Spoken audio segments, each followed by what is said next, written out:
O silêncio é ensurdecedor, mas é um silêncio forçado, abafado pela massa de aço e concreto da metrópole que nunca dorme. A gigante que decide 10% do PIB brasileiro e dita a moda da Faria Lima. Imagine agora que esta cidade, São Paulo, não seja apenas o coração econômico do Brasil, mas também o cérebro político, o centro nervoso onde se concentra o Congresso, o Palácio do Planalto e o Supremo Tribunal Federal. Imagine São Paulo como a capital do Brasil.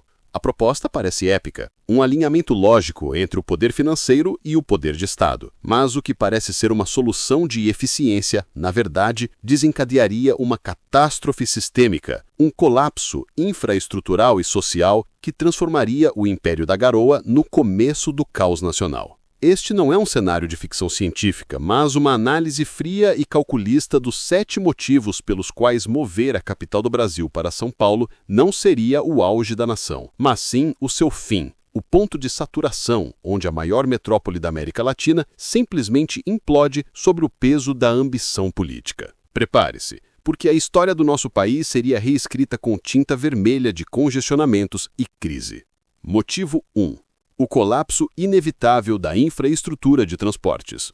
São Paulo já sofre diariamente com o que é indiscutivelmente um dos maiores pesadelos de mobilidade urbana do planeta, com engarrafamentos que atravessam a cidade, drenando horas de produtividade e paciência dos paulistanos. Agora, adicione a essa equação um afluxo maciço e repentino de dezenas de milhares de burocratas, diplomatas, lobistas, militares, ministros e todos os serviços de apoio essenciais que orbitam o poder federal. O sistema de metrô é já sobrecarregado. As marginais, vias de escoamento cruciais, seriam permanentemente paralisadas por comboios de segurança e o tráfego de autoridades. As poucas vias de acesso a grandes centros de poder, como a região da Avenida Paulista ou do Centro Expandido, onde logicamente se instalariam os novos prédios do poder, teriam de ser fechadas rotineiramente para garantir a segurança dos chefes de Estado, transformando áreas inteiras da cidade em zonas de bloqueio permanente. O caos da infraestrutura de São Paulo paralisaria não apenas a circulação de pessoas, mas a logística de toda a economia do Estado, gerando perdas bilionárias e um descontentamento social explosivo. Um verdadeiro fim de linha para o transporte. Motivo 2. A crise hídrica e o esgotamento de recursos naturais. São Paulo, com sua vasta população, vive em um equilíbrio hídrico delicado, constantemente ameaçado por períodos de seca, como a crise de 2014, um fantasma que sempre paira sobre o sistema Cantareira. Transformar São Paulo na capital do Brasil atrairia ainda mais milhões de pessoas em busca de oportunidades atreladas ao poder, inchando a metrópole de forma insustentável. Esse aumento populacional exponencial elevaria a demanda por água e energia a níveis insuportáveis para os reservatórios existentes e para a rede de distribuição, levando a um racionamento crônico e severo. A concentração de poder levaria à concentração demográfica e a crise ambiental se tornaria o problema número 1 do país, provando que o poder político, por si só, não pode conjurar água potável. O esgotamento de recursos na capital seria um símbolo da falência nacional. Motivo 3. A inflação imobiliária e o aumento da desigualdade social. O mercado imobiliário de São Paulo já é um dos mais caros da América Latina. Com a chegada da cúpula do Poder Federal, a demanda por imóveis de luxo e alto padrão dispararia em áreas nobres e seguras próximas ao novo centro político. Senadores, deputados, embaixadores e grandes empresários dispostos a pagar o preço que for para estarem próximos do Planalto, virtualmente instalado na cidade, inflacionariam o valor do metro quadrado a um patamar jamais visto. O resultado imediato seria a expulsão da classe média e, principalmente, da população de baixa renda para áreas cada vez mais periféricas, longínquas e com pouca infraestrutura. A desigualdade social e a segregação espacial se aprofundariam de forma dramática, transformando São Paulo em uma cidade de extremos polarizados, onde a opulência do poder contrasta diretamente com a miséria da periferia expulsa, acendendo o pavio da tensão social. Motivo 4. O domínio absoluto do interesse financeiro sobre o interesse nacional.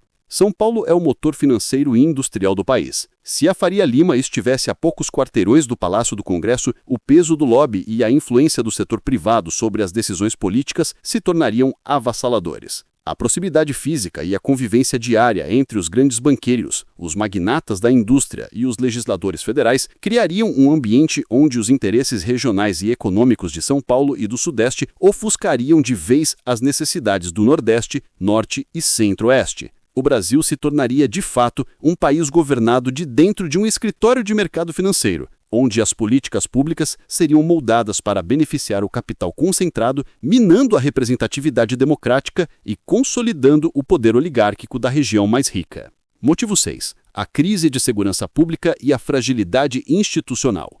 São Paulo tem desafios de segurança complexos, mas a presença constante das principais figuras do executivo, legislativo e judiciário em uma metrópole tão vasta e densamente povoada criaria um alvo de segurança de altíssimo risco. A necessidade de proteger essa elite política exigiria um deslocamento maciço de forças de segurança federais, desviando recursos e efetivo que poderiam ser utilizados em outras regiões carentes do país ou mesmo na segurança da população paulista. Além disso, a concentração de poder em um único ponto tornaria o país vulnerável a ações terroristas ou desestabilizadoras, pois um único ataque bem-sucedido na nova capital poderia paralisar toda a nação, provando a fragilidade institucional que a hiperconcentração de poder gera. A segurança se tornaria um luxo inacessível para o cidadão comum.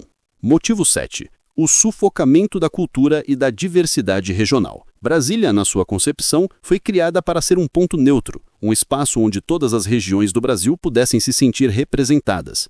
São Paulo, por outro lado, possui uma identidade cultural fortíssima, impulsionada pelo seu poder midiático e econômico. Se a cidade se tornasse a capital do Brasil, essa cultura predominante paulista, embora rica, poderia sufocar e diminuir a visibilidade e a importância das culturas regionais do país no cenário político e midiático, criando uma monocultura de poder e pensamento. O Brasil perderia parte de sua diversidade e de sua essência plural, tornando o eixo Rio-São Paulo ainda mais hegemônico e o restante do país ainda mais marginalizado. Motivo 8. A burocracia paralisada pelo gigantismo urbano. O dia a dia da burocracia federal exige agilidade, deslocamentos rápidos entre ministérios e comunicação constante. Em Brasília, isso é relativamente fácil devido a seu planejamento urbano centralizado. Em São Paulo, a simples tarefa de um assessor se deslocar do novo Palácio do Planalto, digamos na região da Berrini, até o Supremo, talvez no centro histórico, se transformaria em uma odisseia de horas no trânsito. A burocracia federal seria literalmente paralisada pela lentidão da cidade mais populosa do país. A ineficiência e a perda de tempo na locomoção aumentariam os custos operacionais do Estado a níveis estratosféricos, sabotando a governabilidade e levando a um estado de inércia administrativa, onde as decisões vitais seriam atrasadas pelo congestionamento, um verdadeiro fracasso logístico.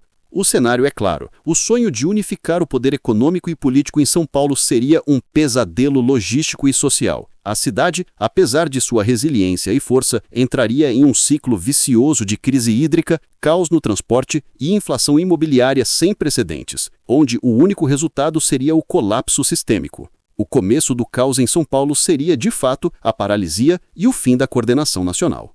Se este vídeo te fez reconsiderar a ideia de São Paulo ser a capital, comente abaixo qual desses 7 motivos seria o mais devastador para a cidade e para o país, e qual outra cidade teria o potencial para ser a capital que o Brasil realmente precisa. Clica no botão de curtir para apoiar o nosso trabalho de análise de cenários e inscreva-se no canal, ativando o sino para não perder nenhuma das nossas investigações históricas e projeções futuristas.